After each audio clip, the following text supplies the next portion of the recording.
तो चलिए मित्रों, अब कथा की ओर बढ़ते हैं। श्री कृष्ण ने अर्जुन से यह स्पष्ट कहा था कि यह जीवन एक कर्म भूमि है, जहां वही सफल होता है जो धैर्य, साहस और पुरुषार्थ को कभी नहीं छोड़ता। भाग्य केवल एक दिशा दिखाता है, लेकिन पथ तो तुझे अपने प्रयासों से ही बनाना होगा।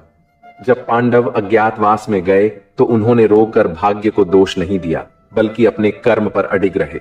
समय का चक्र सदा घूमता रहता है, कभी नीचे तो कभी ऊपर, किंतु जिसने परिश्रम का हाथ थाम लिया उसे कोई हार नहीं सकता।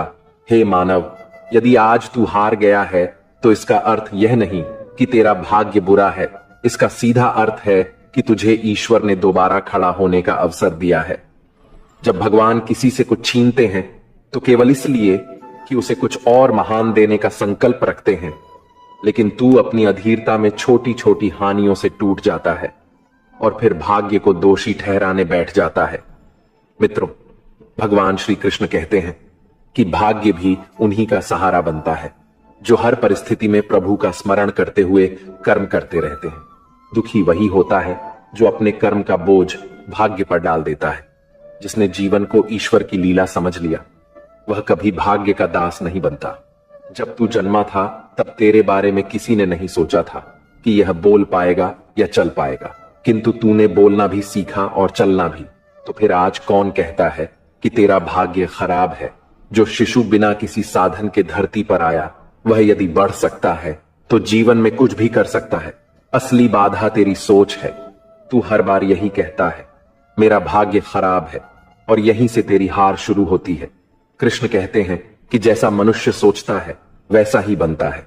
यदि तू हर दिन भाग्य को कोसेगा तो सचमुच भाग्य तुझसे रूठ जाएगा, और यदि तू प्रभु का स्मरण करते हुए कर्म करेगा तो वही भाग्य तेरे चरणों में आकर खड़ा हो जाएगा।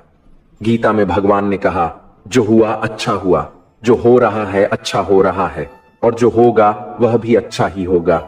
इसलिए भूत का पछतावा मत कर, भविष्य की चिंता मत कर, वर्तमान में जी। लेकिन तू करता क्या है? बीते कल के दुख को ढोता है और आने वाले कल की चिंता से आज को खो देता है। ऐसे में तेरा जीवन कैसे सुधरेगा? याद रख, समय भी उसी का साथ देता है जो समय का सम्मान करता है। भाग्य वही द्वार खोलता है जहां मनुष्य अपनी मेहनत और आस्था से दस्तक देता है। कृष्ण ने कभी मथुरा का राजपाट मांगकर नहीं लिया। वे जानते थे कि समय आने पर मिलेगा, लेकिन उन्होंने हाथ पर हाथ रखकर प्रतीक्षा नहीं की, बल्कि कंस का संहार किया और कर्म किया, क्योंकि भाग्य उसी का साथ देता है जिसका कर्म जागृत हो।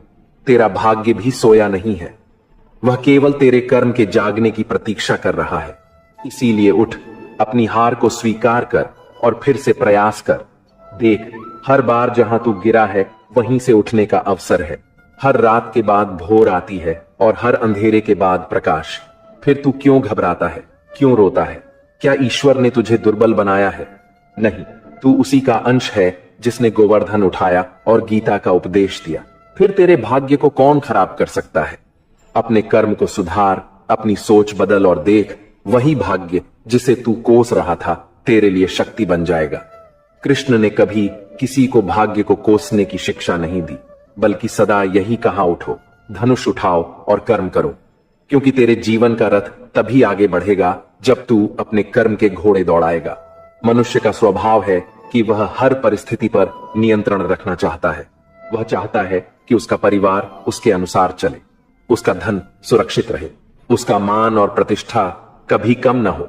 लेकिन मित्रों, भगवान श्री कृष्ण कहते हैं कि यह संसार तुम्हारे अधिकार से कहीं बड़ा है, और इसमें केवल एक चीज तुम्हारे वश में है, तुम्हारा कर्म। क्योंकि जो वास्तव में तुम्हारा है वह कभी भी तुमसे दूर नहीं हो सकता, और जो तुम्हारा नहीं है उसे चाहे कितनी भी जद्दोजहद कर लो, वह तुम्हारे जीवन में स्थायी रूप से टिक ही नहीं सकता।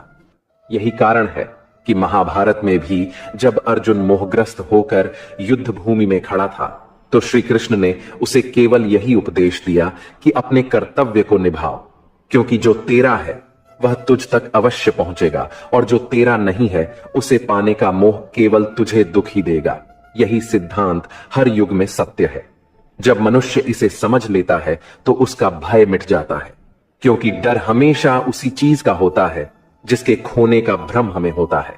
लेकिन जो वास्तव में हमारे हिस्से का है वह किसी भी परिस्थिति में लौटकर हमारे पास आ ही जाता है। राधा और कृष्ण के प्रेम की तरह, जिसे कोई भी शक्ति अलग नहीं कर सकी।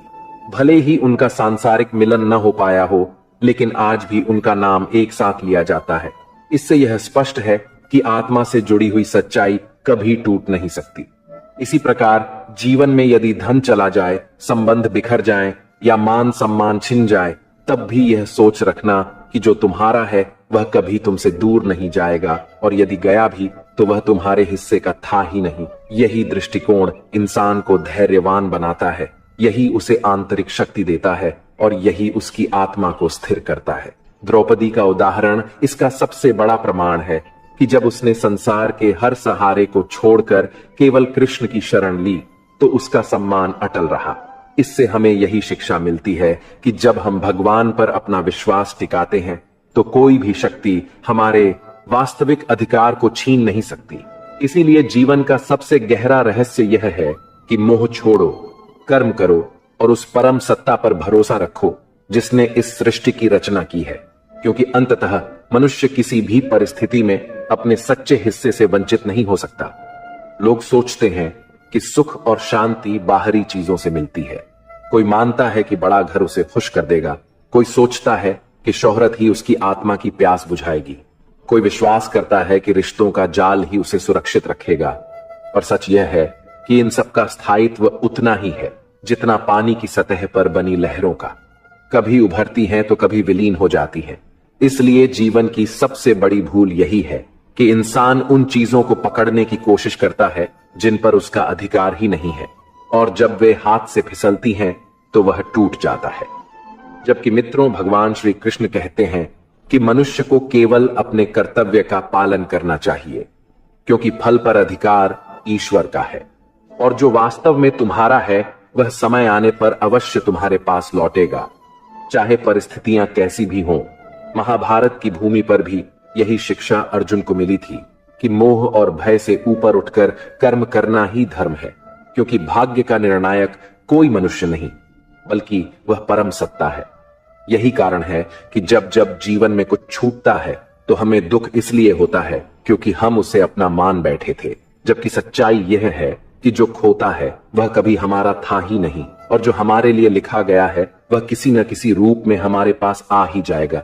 यही विश्वास इंसान को चिंता से मुक्त करता है, जैसे राधा और कृष्ण का संबंध, जिसे दुनिया की कोई शक्ति समाप्त नहीं कर सकी, क्योंकि आत्मा से जुड़ा हुआ बंधन कभी टूटता नहीं।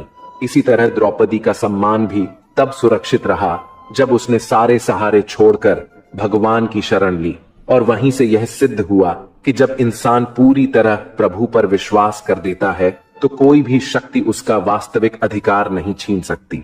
इसलिए जब रिश्ते टूटते हैं, धन चला जाता है या लोग साथ छोड़ते हैं तो निराश मत हो, क्योंकि यह केवल संकेत है कि वह सब तुम्हारे जीवन का हिस्सा कभी था ही नहीं। और जब समय सही होगा तो जो वास्तव में तुम्हारा है वह स्वयं तुम्हारे पास खींच कर आ जाएगा। धैर्य रखो, विश्वास रखो और हर परिस्थिति में समर्पण की भावना बनाए रखो, क्योंकि ईश्वर की योजना इंसान की सोच से कहीं बड़ी होती है। और यदि तू यह समझ लेता है तो हर दुख क्षण भर में हल्का हो जाएगा और तेरे भीतर की बेचैनी शांति में बदल हो जाएगी।